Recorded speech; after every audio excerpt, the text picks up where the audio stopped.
Hi dear candidates, ఈ వీడియోలో మనం తెలంగాణ స్టేట్ ఫార్మసీ కౌన్సిల్లో పీసీఏ సర్టిఫికేట్ అప్లై చేయడానికి కావాల్సిన డాక్యుమెంట్స్ అండ్ అప్లికేషన్ ప్రాసెస్ చూద్దాం. క్యాండిడేట్స్, ఈ ఎలిజిబిలిటీ ఏంటి పీసీఏకి అప్లై చేసుకోవడానికి తెలంగాణ స్టేట్లో? బీ ఫార్మసీ కంప్లీట్ చేసి సర్టిఫికేట్స్ వచ్చి ఉండాలి and must be resident of Telangana state. That means మీరు బీ ఫార్మసీ అనేది ఏ స్టేట్లో చదివినా, like Tamil Nadu, Karnataka, AP and Telangana ఎక్కడ చదివినా మీ అడ్రస్ ప్రూఫ్ అనేది తెలంగాణ స్టేట్లో ఉంటే మాత్రమే మీరు తెలంగాణ స్టేట్ ఫార్మసీ కౌన్సిల్లో అప్లై చేసుకోవచ్చు. అంతేగాని మీరు ఏపీ వాళ్ళు ఇక్కడికి వచ్చి మేము తెలంగాణలో చదివాము, మేము డైరెక్ట్ తెలంగాణలో రిజిస్టర్ చేసుకోవచ్చు అనుకుంటారు చాలామంది. కానీ అలా ఉండదు. ఓన్లీ మీకు అడ్రస్ ప్రూఫ్ అనేది తెలంగాణలో ఉంటే మాత్రమే మీరు ఇక్కడ తెలంగాణ స్టేట్లో పీసీఐకి అప్లై చేసుకోవడానికి ఎలిజిబుల్ ఉంటుంది. ఫస్ట్ టైం రిజిస్ట్రేషన్ అనేది B pharmacy or D pharmacy or pharm D, ఈ 3 కోర్సెస్ మీద మాత్రమే మీరు ఫస్ట్ టైం రిజిస్ట్రేషన్ చేస్తారు. ఎంఫార్మ్ మీద చేయడానికి ఉండదు. చాలా మంది మీ ఎంఫార్మ్ అయిపోయినాక పీసీ అప్లై చేసుకుంటాం అని అనుకుంటారు. మీరు ఎంఫార్మ్ చేసినా కానీ ఫస్ట్ టైం చేసుకున్నప్పుడు బీ ఫార్మసీ మీదనే పీసీ రిజిస్ట్రేషన్ అనేది చేస్తారు. అండ్ మీరు ఇప్పుడు దీనికి కావాల్సిన డాక్యుమెంట్స్ ఏంటో చూద్దాం. And must have a email ID. మీకు ఈ మెయిల్ ఐడి అనేది వ్యాలిడ్గా ఉండాలి అండ్ మొబైల్ నెంబర్ అనేది వ్యాలిడ్గా ఉండాలి. ఈ మెయిల్ ఐడి మొబైల్తో నెంబర్తో మాత్రమే కమ్యూనికేషన్ మీకు ఫార్మసీ కౌన్సిల్కి ఉంటుంది. మీ సర్టిఫికేట్ వెరిఫికేషన్ కంప్లీట్ అయిందా, మీకు పెండింగ్లో ఉందా, ఏం డౌట్స్ ఉన్నా అనేది మీకు మెయిల్కే వస్తుంటుంది. అండ్ ఇప్పుడు స్లాట్ అనేది కంప్లీట్గా ఆన్లైన్లో చేసుకోవాల్సి ఉంటుంది. అంతకుముందులాగా ఆఫ్లైన్లో మీ డాక్యుమెంట్స్ పట్టుకొని తీసుకొని అంపల్లికి వెళ్ళగానే అలానే ఉన్నదనుకుంటున్నారు చాలా వరకు ఇప్పటి వరకు. అండ్ మీరు ఇప్పుడు ఫస్ట్ అనేది ఎవ్రీథింగ్ ఆన్లైన్. మీరు ఫస్ట్ స్లాట్ బుక్ చేసుకొని మీ బేసిక్ డీటెయిల్స్ ఎంటర్ చేశాక, డాక్యుమెంట్స్ అన్ని అప్లోడ్ చేశాక, మీకు స్లాట్ డేట్ బుక్ చేసుకున్న రోజు మాత్రమే ఆఫీస్కి వెళ్ళి మీకు అలాంగ్ విత్ ఒరిజినల్స్ క్యారీ చేసి చేసుకోవాల్సి ఉంటుంది. And fill the date of birth. Date of birth అనేది ఎగ్జాక్ట్గా మీ ఎస్ఎస్సిలో ఎలా ఉంటే అలా మాత్రమే అప్లోడ్ మీరు ఎంటర్ చేయాల్సి ఉంటుంది. And name of the candidate exactly as in degree certificate.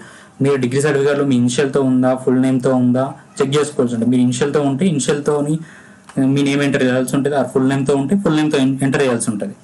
And envelopes అనేది మీకు పీసీ ఆఫీస్ దగ్గర అవైలబుల్గా ఉంటుంది.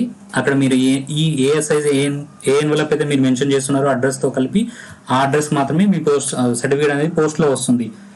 అండ్ మీరు mail ID, mobile number once enter చేస్తే ఎడిట్ చేయడానికి ఉండదు. మీరు కేర్ఫుల్గా ఉండాలి.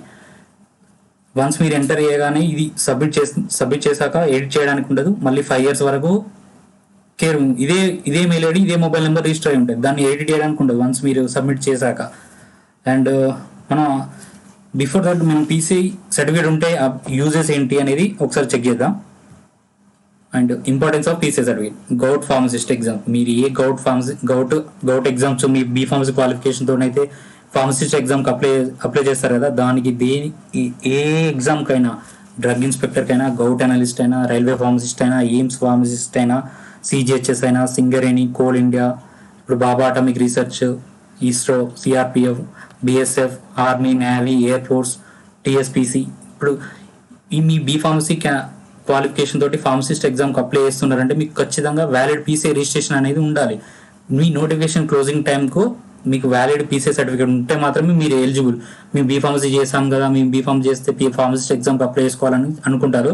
కానీ అలా ఉండదు. నోటిఫికేషన్లో క్లియర్గా మెన్షన్ చేస్తారు with valid PCI state pharmacy కౌన్సిల్లో రిజిస్టర్ అయి ఉండాలని క్లియర్గా మెన్షన్ చేసి ఉంటుంది. అండ్ మీరు ఇప్పుడు అబ్రాడ్లో వర్క్ చేయాలనుకుంటున్నారు, ఫార్మసీ అయిపోయినాక Canada, Dubai, Saudi, Bahrain, Italy, Australia ఎక్కడికి వెళ్ళాలనుకున్నా, ఎక్కడ మీరు ఫార్మసిస్ట్గా వర్క్ చేయాలనుకుంటే మీకు ఇండియన్ లైసెన్స్ అనేది ఉండాలి. అండ్ ఇక్కడ పీసీఐలో మీరు రిజిస్టర్ అయి ఉంటే మీకు ఫారెన్కి వెళ్ళినప్పుడు కొంచెం అడ్వాంటేజ్గా ఉంటుంది. ఈ సర్టిఫికేట్ మీకు ఆల్రెడీ నేను ఇండియా ఫార్మసీ కౌన్సిల్లో రిజిస్టర్ అయి ఉన్నాను అని ఒక idea. And private pharma jobs like Apollo and MedPlus and Reliance mart. ఇప్పుడు ఏ అపోలో అయినా, మెడ్ప్లస్ అయినా, రిలయన్స్ అయినా మీకు పీసీఐ సర్టిఫికేట్ ఉంటే మీరు ఫార్మసిస్ట్గా వర్క్ చేస్తారు. అండ్ మీ శాలరీ అనేది అబౌట్ 15,000 అలా ఉంటుంది. మీకు ఫార్మసీ అయిపోయినాక పీసీఐ సర్టిఫికేట్ లేకుండా జాయిన్ అయితే మాత్రం మీరు అసిస్టెంట్ ఫార్మసిస్ట్గా ఉంటారు. మీ శాలరీ కూడా 10,000, 11,000 అలా ఉంటుంది. అండ్ మీరు డెలివరీ చేయాల్సి ఉంటుంది, డోర్ డెలివరీ చేయాల్సి ఉంటుంది అసిస్టెంట్ ఫార్మసిస్ట్ అంటే. ఇప్పుడు మీకు అపోలో అయినా, మెడ్ప్లస్ అయినా, రిలయన్స్, ఇప్పుడు రిలయన్స్ మార్ట్ కూడా కొత్తగా స్టార్ట్ చేసింది ఫార్మసీ అనేది. సో మీకు పీసీఏ సర్టిఫికేట్ ఉంటే మీకు వర్క్ బర్డెన్ తక్కువ ఉంటుంది, శాలరీస్ కూడా బెటర్గా ఉంటాయి. అండ్ ఫార్మకో విజిలెన్స్, ఇప్పుడు software pharmaco vigilance and clinical research and clinical data management, ఈ జాబ్ రిలేటెడ్గా మీరు ఎక్కడ చేస్తున్నా కానీ మీకు పీసీఏ సర్టిఫికేట్ ఉంటే అడ్వాంటేజ్గా ఉంటుంది. మీ రెజ్యూమ్లో రిజిస్టర్ ఫార్మసిస్ట్ అని ఉంటే మీకు అడ్వాంటేజ్గా ఉంటుంది. ఇప్పుడు కంపల్సరీగా అడుగుతున్నారు ఏ కంపెనీ అయినా. ఇప్పుడు నాకు తెలిసిన వాళ్ళు కూడా 5 years అవుతుంది వాళ్ళు ఫార్మకో విజిలెన్స్లో వర్క్ చేస్తున్నారు. బట్ ఇప్పుడు కంపెనీ చేంజ్ అయ్యాక వాళ్ళని ఖచ్చితంగా పీసీఏ సర్టిఫికేట్ అడిగితే మళ్ళీ ఇప్పుడు వాళ్ళు 5 years తర్వాత వాళ్ళు మైసూర్లో వర్క్ చేస్తున్నారు, ముంబైలో చేస్తున్నారు, కానీ ఒక రోజు వచ్చి ఇక్కడ పీసీఐకి అప్లై చేసుకొని అడుగుతూ ఇప్పుడు వాళ్ళ హెచ్ఆర్ క్లియర్గా మెన్షన్ చేస్తున్నాడు పీసీఐ ఉంటే మీకు అడ్వాంటేజ్. నార్మల్ డిగ్రీకి మీ బీఫార్మసీకి డిఫరెన్స్ ఏంటంటే మీరు బీఫార్మసీ చేసి ఉండి రిజిస్టర్ ఫార్మసిస్ట్ అయితే మీకు అడ్వాంటేజ్గా ఉంటుంది. ఇప్పుడు క్లియర్గా మెన్షన్ చేస్తున్నారు ఎక్కడైనా ఫార్మా రిలేటెడ్ జాబ్స్ ఎక్కడైనా కానీ ఇప్పుడు మీరు ప్రొఫెసర్ కాలేజ్లో కానీ మీరు రిజిస్టర్ ఫార్మసిస్ట్ అయితే మీకు అడ్వాంటేజ్గా ఉంటుంది. అండ్ మెడికల్ షాప్, మీకు మనం సెల్ఫ్ ఎంప్లాయ్మెంట్గా ఫార్మసీ అయిపోయినాక ఊర్లో ఎక్కడైనా మీరు ఎక్కడ షాప్ పెట్టుకోవాలనుకున్నా కానీ మీకు ఖచ్చితంగా ఫార్మసీ సర్టిఫికేట్ అనేది కంపల్సరీగా ఉండాలి. ఓకే, వన్స్ మనం అప్లికేషన్కి వెళ్తే ఇప్పుడు అప్లై చేయడానికి చెక్ లిస్ట్ ఏమేమి కావాలి, ఏ డాక్యుమెంట్స్ కంపల్సరీ కావాలి, ఈ డాక్యుమెంట్స్ అనేవి మ్యాండేటరీ కావాల్సి ఉంటుంది. ఈ డాక్యుమెంట్స్ ఏ ఒక్క డాక్యుమెంట్ లేకపోయినా మీ వెరిఫికేషన్ అనేది చెయ్యరు. And your SSC final certificate, SSC final certificate means your SSC memo and intermediate memo, D Pharmacy certificate అనేది మీరు డిప్లొమా క్యాండిడేట్స్ అయితే డిఫార్మసీ సర్టిఫికేట్తో చేయించుకోవచ్చు. మీరు డిప్లొమా తర్వాత బీఫార్మ్ చేసి ఉంటే మాత్రం డిప్లొమా సర్టిఫికేట్ అప్లోడ్ చేయాల్సి ఉంటుంది అండ్ బీఫార్మసీ సర్టిఫికేట్ కూడా అప్లోడ్ చేయాల్సి ఉంటుంది.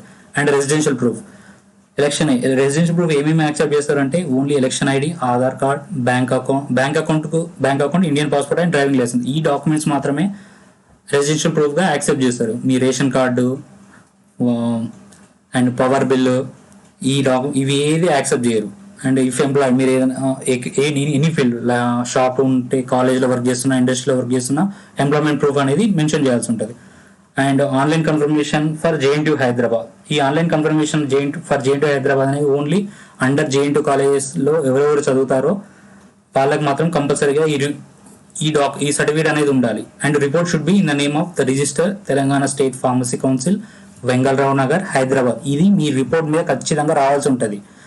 అంటే ఇప్పుడు ఈ రిపోర్ట్ అనేది దేని గురించి అంటే మీ సర్టిఫికేట్ జెన్యూనిటీ గురించి. మీరు ఆ కాలేజ్లో చదివారు, ఏ ఇయర్ నుంచి ఏ ఇయర్ వరకు చదివారు, as per records your certificate is validity అని జేఎన్టీ నుంచి వస్తూ ఉంటుంది. జేఎన్టీ రిపోర్ట్ అందులో మెన్షన్ చేసి ఉంటుంది. మీకు ఈ రిపోర్ట్ అనేది ఎలా ఉంటుందో నేను చూపిస్తాను ఒకసారి చూడండి. ఇక్కడ చూడండి, వెరిఫికేషన్ ఆఫ్ సర్టిఫికేట్స్. ఇప్పుడు ఈ ఆన్లైన్ రిపోర్ట్ అనేది మీ సర్టిఫికేట్ వెరిఫికేషన్ గురించి ఫ్రమ్ డైరెక్టర్ ఆఫ్ ఎవాల్యూషన్. ఇప్పుడు ఎవరైతే ఎవాల్యూషన్ మీకు ఆ టైంకి ఎవరు ఉంటారో వాళ్ళ నుంచి ఇక్కడ 2 అడ్రస్లో ఎవరిది వస్తుంది అంటే the register Telangana state pharmacy council నుంచి ఉంటుంది. మీ రిపోర్ట్లో మీ నేమో వేరే వాళ్ళ నేమో ఎవరి నేమ్ ఉండొద్దు, క్యాండిడేట్ నేమ్ కూడా ఉండదు అందులో. Only to the register Telangana state pharmacy council అని క్లియర్గా మెన్షన్ చేసి ఉండాలి. అందులో రిపోర్ట్ ఎవరు అప్లై చేస్తున్నారో వాళ్ళ డీటెయిల్స్ అనేవి పేజ్ బాటంలో వస్తుంటాయి. ఓకే, అండ్ డిమాండ్ డ్రాఫ్ట్, ఈ డీడీ చలన్ అనేది అదర్ దెన్ జేఎన్టీయూ. లైక్ ఇక్కడ చూడండి, మీరు తెలంగాణలో ఉస్మానియా, కాకతీయ, శాతవాహన అండ్ పాలమూరు యూనివర్సిటీ, ఈ యూనివర్సిటీకి మీరు ఏ యూనివర్సిటీలో చదివితే ఆ యూనివర్సిటీ నేమ్ మీద, ఇప్పుడు మీరు ఉస్మానియా యూనివర్సిటీ అయితే the register exam fees fund Osmania university Hyderabad 500 అనేది పే చేయాలి. ఈ నేమ్ అనేది మాత్రమే మీ పీసెస్ మీరు అప్లై చేసే డీడీలో ఉండాలి. డీడీ కూడా మీ నేమ్ మీద కదా అప్లై చేయడం. ఇప్పుడు మీరు సపోజ్ కాకతీయ యూనివర్సిటీ అయితే ఆ డీడీ మీద మెన్షన్ చేసి ఉంటుంది, పే నేమ్ అని ఉంటుంది. దాంట్లో the register examination account Kakatiya university Warangal. అదే మీరు శాతవాహన యూనివర్సిటీ అయితే the register examination account Satavahana university Karimnagar. And Palamuru university అయితే ఈ అకౌంట్ నెంబర్ ఎంటర్ చేసి తీసుకోవాల్సి ఉంటుంది. మళ్ళీ ఒరిజినల్ కాపీ ఆఫీస్కి వెళ్ళినప్పుడు సబ్మిట్ చేయాల్సి ఉంటుంది. జేఎన్టీ వాళ్ళకు ఈ ఆన్లైన్ కన్ఫర్మేషన్ ఉంటుంది కాబట్టి వీళ్ళకి డీడీ అనేది అవసరం ఉంటుంది. జేఎన్టీ వాళ్ళకి మాత్రమే అవసరం లేదు, మిగతా వాళ్ళకి అవసరం. అండ్ సపోజ్ మీరు ఆచార్య నాగార్జున యూనివర్సిటీలో చదివితే 1600 ఉంటుంది అమౌంట్ అనేది. గీతం యూనివర్సిటీ అయితే 1000 రూపీస్, ఆంధ్ర యూనివర్సిటీ అయితే 1000. అండ్ రెస్ట్ ఆఫ్ మీరు తమిళనాడులో చదివితే తమిళనాడు యూనివర్సిటీకి డీడీ ఛార్జ్ ఎంత ఉందో చూసుకొని దానికి పేయాల్సి ఉంటుంది. మహారాష్ట్ర అయితే మహారాష్ట్ర, మీరు ఎక్కడ చదివినా తెలంగాణ ప్రూఫ్ అడ్రస్ ప్రూఫ్ అనేది తెలంగాణలో ఉంది కాబట్టి మీరు తెలంగాణలో చేసుకోవడానికి ఎలిజిబుల్ ఉంటుంది.